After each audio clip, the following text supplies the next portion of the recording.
हाय छात्रों, हमारे YouTube channel LKM math class में आपका स्वागत है। आज हम आपको प्रश्नावली 6.2 के कुछ उदाहरण हल कराएंगे। जिसमें पहले नंबर का उदाहरण है कि यदि कोई रेखा एक त्रिभुज ABC की भुजाओं AB और AC को क्रमशः D और E पर प्रतिच्छेद करे तथा भुजा BC की क्या हो, समांतर हो तो सिद्ध कीजिए कि AD बटे AB तथा AE बटे AC होगा। अब देखते हैं, इसमें एक त्रिभुज बना लेते हैं। त्रिभुज का नाम है A B और C। अब देखिए, BC के समांतर एक रेखा खींचते हैं जो AB और AC को क्रमशः D और E पर प्रतिच्छेद करती है। अब क्या है, तो हम इसको हल करेंगे। सिद्ध क्या करना है, AD की बटे में लेके आना है आपको AB तथा AE की बटे में लेके आना है AC। अब क्या करते हैं, देखो हल करते हैं इसको। दिया है त्रिभुज ABC में DE समांतर किसके है, BC के है।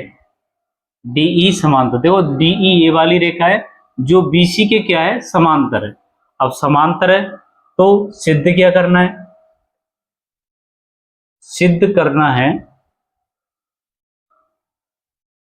आपका जो दे रखा है AD बटे AB बराबर किसके होगा, AE बटा AC के बराबर होना चाहिए। ये आपको सिद्ध करना है। तो देखते हैं, उत्पत्ति लिखेंगे इसकी। त्रिभुज ABC में हल किस में कर रहे हैं आप, त्रिभुज ABC में हल कर रहे हैं। ABC में क्या है, देखिए जब कोई रेखा किसी त्रिभुज की एक भुजा के समांतर कोई रेखा खींची जाती है जो शेष दो भुजाओं को समान अनुपात में विभाजित करती है, तो वो कौन सी प्रमेय लागू होती है इसमें, 6.1। जब कोई रेखा किसी त्रिभुज की एक भुजा के समांतर खींची गई रेखा क्या करती है, शेष दो भुजाओं को एक ही अनुपात में विभाजित करती है।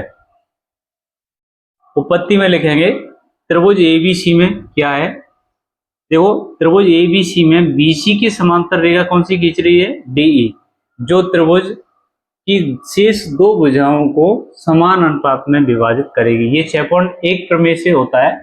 समान अनुपात क्या होगा, AD बटे DB और AE बटे EC हो जाएगा। तो हम यहाँ लिखेंगे AD बटे किसमें होगा, DB के बराबर किसके होगा, AE बटा किसके, EC के, यहां से यहां तक ये समान अनुपात हो जाएगा। AEC प्रमेय 6.1 से, ये किससे हुआ है, प्रमेय 6.1 से हुआ है। 6.1 प्रमेय यही है कि किसी त्रिभुज में एक भुजा के समांतर खींची गई रेखा शेष दो भुजाओं को समान अनुपात में विभाजित करती है, तो ये हो जाता है। उसके बाद में देखिए, इसका क्या करना करेगा, तुमको नीचे क्या लेके आना है, AB लेके आना है और AC कहां लेके आना है, दूसरे पक्ष में लेके आना है। AD ऊपर लेके आना है, नीचे दूसरे पक्ष में क्या लेके आना है, AE। तो देखिए हम इसमें AD तो आ रहा है लेकिन नीचे AB नहीं आ रहा है और AC नहीं आ सकता, तो क्या करेंगे, इसका उल्टा कर देंगे। व्युत्क्रम करने पर क्या लिखेंगे, यहाँ पे व्युत्क्रम करने पर उल्टा करें तो क्या आ जाएगा, ये फिर देखिए ये आ जाएगा DB, ये अंश में पहुंच जाएगा और अंश वाली कहाँ पहुंच जाएगी, हर में, तो ये AD हो जाएगा। और ये ऐसे ही दूसरे पक्ष में देखिए EC कहाँ पहुंच जाएगा आपका, ऊपर अंश में, और AE कहाँ जाएगा आपका, नीचे आ जाएगा AE। तो इस प्रकार से ये इसका व्युत्क्रम हो गया। अब उसके बाद में क्या है, देखिए दोनों पक्षों में इसकी में क्या करेंगे, दोनों पक्षों में एक जोड़ेंगे, दोनों पक्षों में एक जोड़ने पर इसके दोनों पक्षों में एक जोड़ देंगे आप। तो जोड़ेंगे तो देखो कैसे, प्लस का चिन्ह लगा देंगे बस, डीबी बटे में क्या आएगा, एडी प्लस एक। इसी प्रकार इधर से दाएं पक्ष में क्या है, ईसी, ईसी बटे में क्या है, एई है, एई। इसमें भी क्या जोड़ देंगे आप, एक। इसके बटे में एक कर लीजिए, इसके बटे में एक कर लीजिए। अब क्या है देखिए, इन दोनों का लघुत्तम लेंगे, ये एडी है, लघुत्तम लेंगे तो इसका लघुत्तम तो एडी आएगा, ए और डी बराबर में इसका लघुत्तम क्या आ जाएगा, एलसीएम ए ई आ जाएगा। अब क्या है देखिए, एडी का भाग एडी में लगाएंगे तो एक बार जाता है, और एक का गुणा करते हैं डीवी से, तो ये तो डीवी हो जाएगा, प्लस का चिन्ह आएगा। फिर से एक का भाग लगाएंगे एडी में तो एडी बार जाएगा, और एडी का एक से गुणा करेंगे तो कितना आएगा, ए डी आएगा। इसी प्रकार दूसरे पक्ष में करेंगे, ए ई का भाग लगाएंगे ए ई में तो एक बार जाता है, और एक का गुणा अंश से करते हैं तो क्या है अंश में, ईसी है, तो ईसी आ जाएगा। इसी प्रकार एक का भाग लगाएंगे ए ई में तो वो ए ई बार जाएगा, ए ई का गुणा एक से करेंगे तो कितना आएगा, ए ई आ जाएगा। इस प्रकार से ये आ गया। अब देखिए यहाँ पर डीबी प्लस एडी, तो डी और बी यहाँ से यहाँ तक हो गया, और प्लस ए और डी ये दोनों जुड़ गए, तो पूरा कितना हो गया, ए से लेके बी तक। तो अंश में क्या हो जाएगा, ये पूरा ए बी हो जाएगा, सॉरी ए बी क्या हो जाएगा, ए बी, ए बी। और बटे में क्या है इसके में, ए डी है तो ए डी आ जाएगा। इधर से देखो ई सी और ए ई दोनों जुड़ रहे हैं, ये दोनों किसके बराबर हो जाएंगे, ए सी के बराबर हो जाएंगे। तो यहाँ लिख सकते हैं आप ए सी बटा में क्या है, ए ई है। अब देखो यहाँ सिद्ध क्या करना है हमको, सिद्ध करना है ए डी बटे में क्या लाना है, ए बी। अब हमारा ए बी ऊपर है, ए डी नीचे है। इसी प्रकार इधर देखिए ए ई बटे में क्या लेके आना है, ए सी, तो ए ई नीचे है, ए सी ऊपर है। अब इसका क्या करते हैं, व्युत्क्रम कर देंगे, तो व्युत्क्रम लिख दीजिए यहाँ पे, तो व्युत्क्रम करने पर फिर से उल्टा कर दीजिए जैसे यहाँ किया था, व्युत्क्रम करने पर ऐसे यहाँ उल्टा कीजिए तो एडी कहाँ पहुंच जाएगा, ऊपर पहुंच जाएगा अंश में, और हर में क्या आ जाएगा तुम्हारा, ए बी बराबर किसके है, ए ई बटे में क्या आएगा, ए सी। इस प्रकार से ये क्या हो गया, सिद्ध हो गया। तो ये आपका उदाहरण नंबर 1 हल हो गया। ये 30 सिद्ध हम लिख सकते हैं यहाँ पे। देखिए अभी हमने आपको उदाहरण नंबर 1 को हल कराया है। अब अगला है उदाहरण नंबर 2। इसमें क्या बोला गया है देखिए, ए बी सी डी एक समलंब है जिसकी दो भुजाएं समांतर होती हैं, जिसमें ए बी समांतर किसके, सी डी के, सॉरी डी सी या सी डी के, ए बी समांतर किसके, डी और सी के है। असमान भुजाएं कौन सी है, देखो ए डी और बी सी, असमान भुजाएं ए डी और बी सी पर क्रमशः बिंदु ई और एफ इस प्रकार स्थित हैं कि ई एफ भुजा ए बी के समांतर है, तो दर्शाइए कि ए ई बटे ई डी, तो दर्शाइए कि ए ई बटे ई डी बराबर किसके होगा, बी एफ बटे एफ सी। ये है। देखिए अभी हमने आपको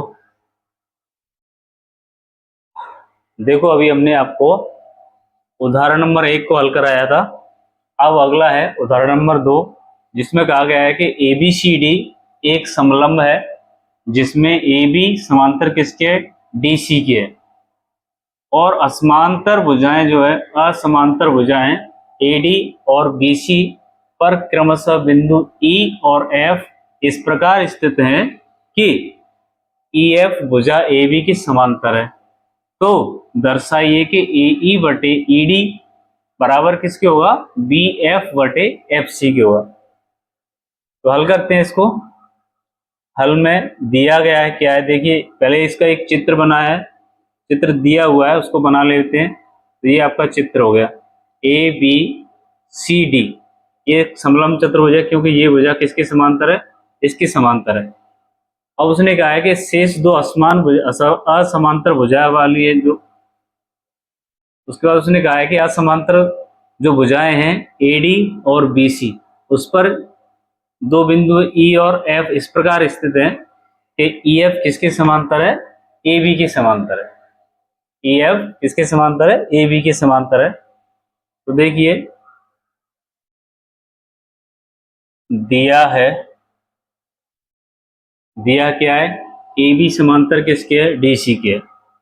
AB समांतर DC दे रखा है और EF समांतर किसके है, तथा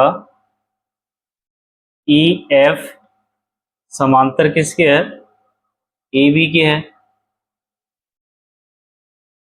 देखिए जब AB DC के समांतर है यानी ये वाली भुजा इस वाली भुजा के समांतर है, और ये वाली भुजा EF किसके समांतर है, AB के समांतर है। जब ये दोनों आपस में समांतर है और ये दोनों आपस में समांतर है, तो ये दोनों भी कैसे होंगे, आपस में समांतर होंगे। तो EF किसके समांतर हो जाएगी, DC के समांतर हो जाएगी। देखिए AB के समांतर DC है और AB के समांतर EF है, तो EF किसके समांतर हो जाएगी, DC के समांतर हो जाएगी। ये तो उसमें दे रखा है, ये हमने अपनी तरफ से कर दिया। अब सिद्ध क्या करना है, देखिए सिद्ध करना है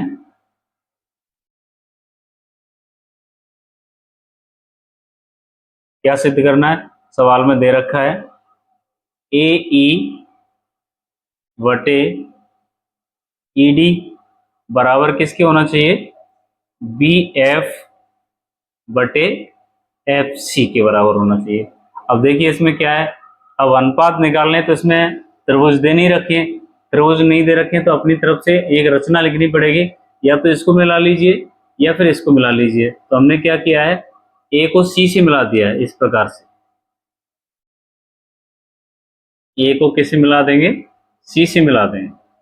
ये हमने A को C से मिला दिया है। अब मिलाएंगे तो दो त्रिभुज बनेंगे। ये जहां पे काटती है EF को, उसका उस बिंदु का नाम क्या है, G है। तो रचना में क्या लिखेंगे, रचना में लिखेंगे बिंदु A को C से मिलाया, C से मिलाया जो EF को बिंदु G पर काटती है, बिंदु G पर काटती है। A को C से मिलाया जो EF को क्या काटती है, बिंदु G पर काटती है। ये इसकी रचना होगी। देखो ये वाली जो रेखा है AC है, जो EF को कहाँ काट रही है, बिंदु G पर काटती है। अब इसकी उत्पत्ति लिख सकते हैं, सिद्ध करना है तो उत्पत्ति लिख सकते हैं या हल लिख सकते हैं, कुछ भी लिख लो। देखिए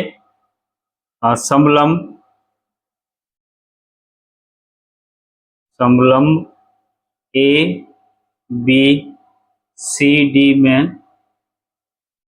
त्रिभुज ADC में EF और EF की जगह EG लिख सकते हैं। EG समांतर किसके होगा, DC के हो जाएगा, क्योंकि EF किसके समांतर है, EF समांतर है DC के। देखिए DC ये वाली बजाय EG यहाँ से यहाँ तक है और EF यहाँ से यहाँ तक है। सवाल में पहले से EF DC के समांतर हमने कर दी है, ई एफ किसके समांतर है, डी सी के समांतर है। तो जब हम इसको यहाँ से काट देंगे तो ये भुजा भी किसके समांतर है, यहाँ से यहाँ तक इस वाले के समांतर हो जाएगी। तो ये वाला त्रिभुज है ए डी और सी, ये वाला त्रिभुज हो गया। तो ए डी सी में क्या होगा फिर, ई जी किसके समांतर हो जाएगी, डी सी के समांतर हो जाएगी। जब किसी त्रिभुज में दो भुजाएं समांतर होती है तो शेष दो भुजाएं समान अनुपात में हो जाती हैं प्रमेय 6.1 से। तो इसमें अनुपात क्या बनेगा, देखिए ए ई बटे में ई डी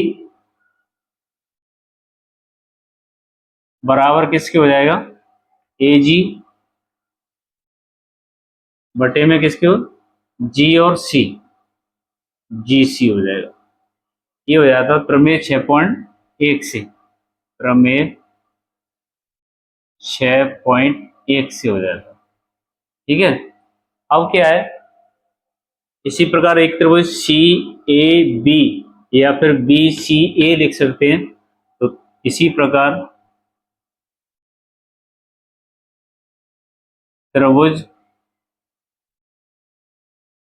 बी ए सी में क्या, जी एफ किसके समांतर हो जाएगी, ए बी के समांतर हो जाएगी। जी एफ समांतर किसकी होगी, ए बी के समांतर हो जाएगी, क्योंकि अब इधर से तो कोई भुजा बची नहीं यहाँ से यहाँ तक, तो ये वाली भुजा इस वाली भुजा के समांतर होगी। तो इस त्रिभुज में ये जो अनुपात होंगे सी एफ बटे एफ बी और सी जी बटे जी ए, तो ये बराबर हो जाएंगे। ये जी एफ किसके समांतर है, ए बी के, तब सी एफ या फिर लिख सकते हैं यहाँ जी सी या सी जी, सी जी बटे में किसकी आएगा, जी ए, जी ए या फिर ए जी लिख सकते हैं। इसी प्रकार सी एफ किसके बटे में हो जाएगा, सी एफ बटे में एफ बी, एफ बी, ये भी प्रमेय 6.1 से होगा, प्रमेय 6.1 से। देखिए दोबारा से देख लें, त्रिभुज बी ए सी में जी एफ किसके समांतर है, ए बी के। जैसे इस वाले त्रिभुज में डी सी के समांतर क्या थी, ई से जी तक ई जी थी। इसी प्रकार इस वाले त्रिभुज में बी ए सी में क्या होगा, जी एफ किसके समांतर होगी, ए बी के समांतर होगी। अब जैसे इसके अनुपात समान किए थे ऐसे इस वाले के समान किए करेंगे, तो ये तो दोनों में ओवरनिष्ठ हो जाएगी। तो इसका अनुपात तो वही आएगा, सी जी बटे जी ए लिख सकते हैं या फिर ए जी लिख सकते हैं। अब यहाँ क्या करना है, देखिए ए जी बटे जी सी, या फिर इसको जी ए उल्टा कर देंगे तो ये एफ कहाँ पहुंच जाएगी, इसको क्या करेंगे, व्युत्क्रम करेंगे, व्युत्क्रम करने उल्टा करेंगे तो क्या हो जाएगा, ये जी ए ऊपर पहुंच जाएगी, या फिर ए जी लिख सकते हैं इसको, और नीचे में क्या आ जाएगी, सी जी या जी ए जी सी बराबर इधर एफ भी ऊपर पहुंच जाएगी और नीचे क्या आएगा, सी एफ। अब देखिए ए जी या जी ए एक ही बात होती है, ए जी बटे जी सी या सी ए, जी ए बटे जी सी या सी ए, एक सी जी एक ही बात है। जब इसके बराबर में ये है और इसके बराबर में ये है तो इसको तो समीकरण नंबर 1 दे दीजिए, ये समीकरण नंबर 2 हो जाएगा। तो यहाँ लिखेंगे समीकरण 1 व 2 से क्या हो जाएगा, ये दोनों उभयनिष्ठ है, तो ए जी बटे जी सी या फिर जी ए बटे जी सी एक ही बात है। ये किसके बराबर होगी, ए ई बटे ए डी और बराबर में सी एफ बी बटे किसके हो जाएगा, सी एफ के। इति सिद्धम, यही सिद्ध करना है।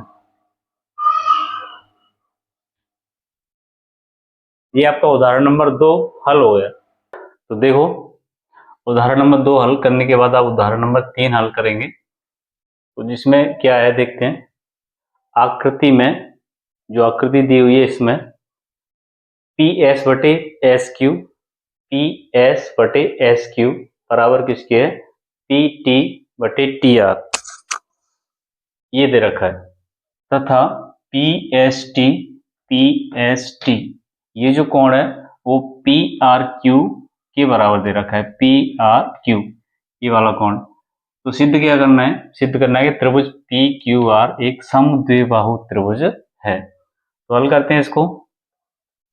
दिया है, क्या दे रखा है देखिए, पी एस बटे एस क्यू बराबर किसके है, पी टी बटे टी आर के है, तथा और क्या दे रखा है, एक कोण बराबर दे रखा है, कोण पी एस टी बराबर किसके दे रखा है, कोण पी आर क्यू के बराबर दे रखा है। तो सिद्ध क्या करना है, सिद्ध करना है इसमें त्रिभुज पी क्यू आर एक समद्विबाहु त्रिभुज होगा, समद्विबाहु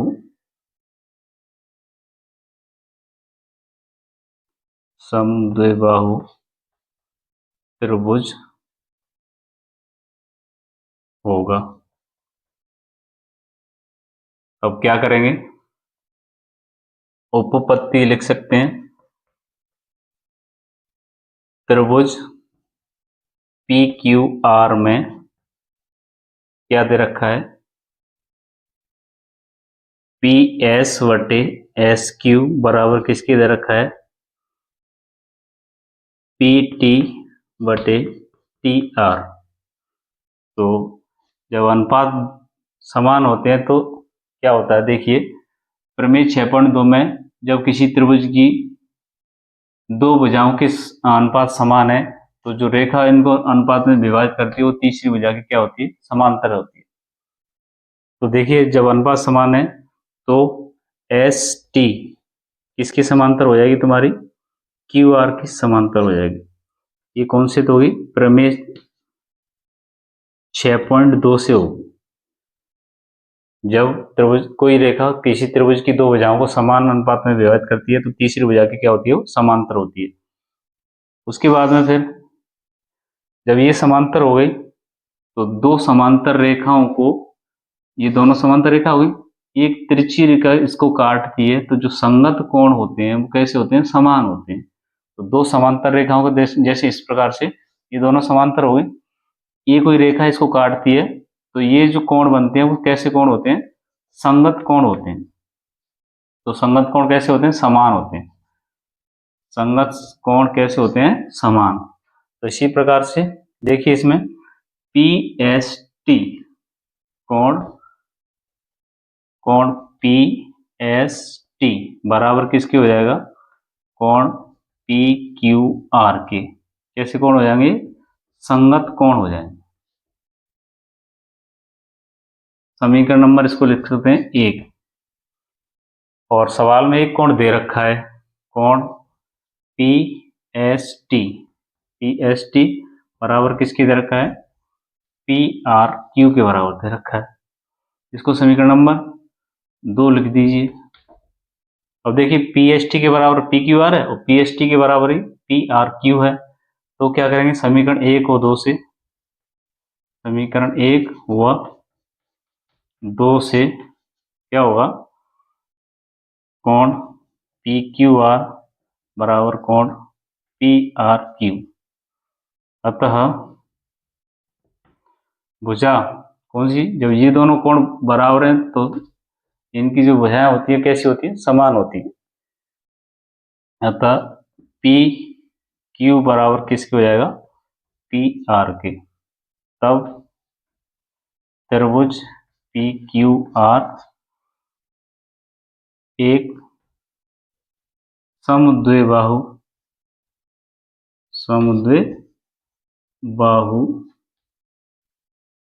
त्रिभुज होगा।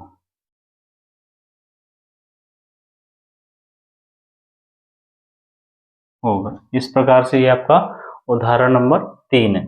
ये तो इसमें दे रखा है और ये भी दे रखा है, सिद्ध करना है त्रिभुज पी क्यू आर क्या है, समद्विबाहु त्रिभुज है। तो उत्पत्ति में ये समान दे रखा है, दोनों भुजाओं का अनुपात समान है, तो तीसरी भुजा कैसी हो जाएगी, इसके समांतर, किसके, एस टी के, प्रमेय 6.2 से। अब जब दो समांतर रेखाओं को एक तिरछी रेखा काटती है तो कैसे कोण बनते हैं आपके, संगत कोण बनते हैं। संगत कोण आपस में कैसे होते हैं, समान होते हैं। तो ये तो दोनों संगत कोण हो गए। ये सवाल में दे रखे हैं, बस इसी सवाल हो जाता है। ये दोनों बराबर है तो ये दोनों भी कैसे होंगे आपके, बराबर हो जाएंगे। ये दोनों कोण कैसे हो गए, बराबर हो गए। बराबर हो गए तो दोनों भुजाएं भी कैसी होंगी इसकी, समान होंगी। और त्रिभुज कैसा होगा, समद्विबाहु त्रिभुज। इस प्रकार से आपके 6.2 प्रश्नावली की 3 उदाहरण आपके हल हो चुके हैं। आगे हम प्रश्नावली को हल कराएंगे, उसके लिए अगला वीडियो आपके पास आ जाएगा।